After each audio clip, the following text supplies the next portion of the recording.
अस्सलाम वालेकुम, मैं Tayyab Ejaz. Brazil business visa के हवाले से ये वीडियो कर रहा हूँ। ब्राज़ील के बिज़नेस वीज़ा के हवाले से कि ब्राज़ील में आपको बिज़नेस वीज़ा कैसे मिल सकता है।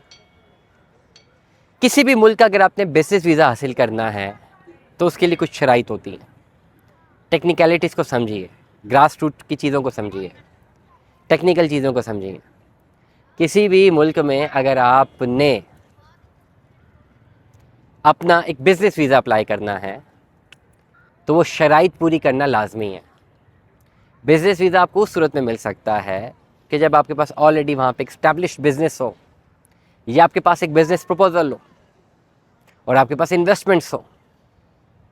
किसी भी XYZ मुल्क में आप बिज़नेस वीज़ा अप्लाई करना चाहते हैं तो एम्बेसी में खाली ये नहीं कह सकते मैं वहाँ जाके कारोबार करना चाहता हूँ। Nobody will give you that visa, आपकी एप्लीकेशन रिजेक्ट हो जाएगी।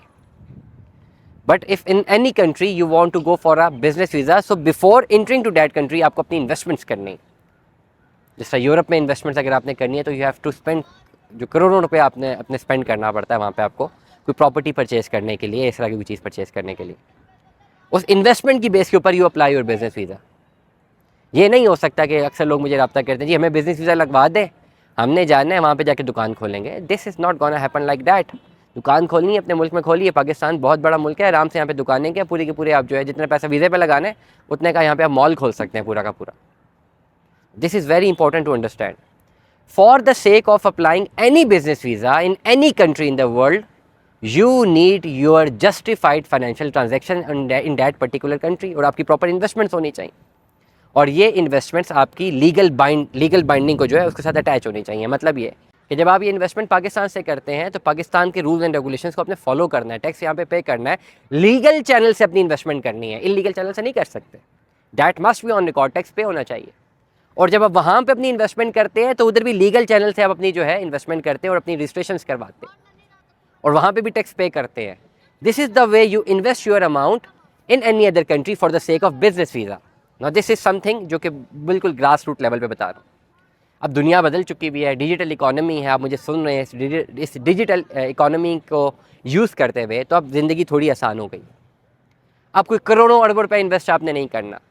अब आपने किसी भी मुल्क का बिज़नेस वीज़ा अप्लाई करना है तो पाकिस्तान में बैठे हुए आप अपनी एक ऑनलाइन कंपनी वहाँ पर रजिस्टर कर सकते हैं जो कि $1000-1500 में हो जाती है। और आपको $2-4 हज़ार चाहिए होते हैं अपना वहाँ पे बिज़नेस रन करने के लिए। अब इसका फ़ायदा क्या होता है?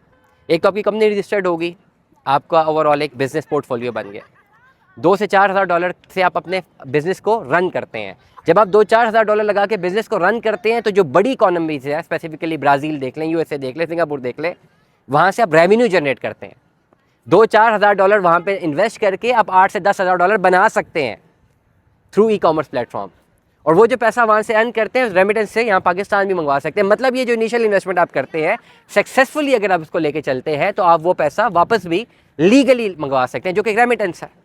और उस बिज़नेस की बेस के ऊपर आप आफ्टर 1 ईयर या 2 ईयर्स या अमेरिका के लिए 3 साल के बाद आप वहाँ पे अपना बिज़नेस वीज़ा अप्लाई कर सकते हैं कि भाई ये मेरा धंधा है, वहाँ पे ये मेरा बिज़नेस है, इतना मैंने पैसा बनाया है। No these are the facts and figures, इतना पैसा मैं बना रहा हूँ, now I demand a business visa. And यकीन जानिए आप कहीं पर भी जाएं for work permit, for visit visa, they refuse your visa. But if you go for your proper, आप अपने प्रॉपर डॉक्यूमेंट्स लेके जाएं कि भाई मैंने यहाँ बैठे हुए आपके मुल्क में इतना बिजनेस जनरेट किया है, you can get the business visa. This is as simple and as complicated जिसका मैंने आपको समझाया। दुआ में याद रखिएगा, अपना बहुत सारा ख्याल रखिएगा। स्टे ट्यून्ड में। अल्लाह हाफ़िज़।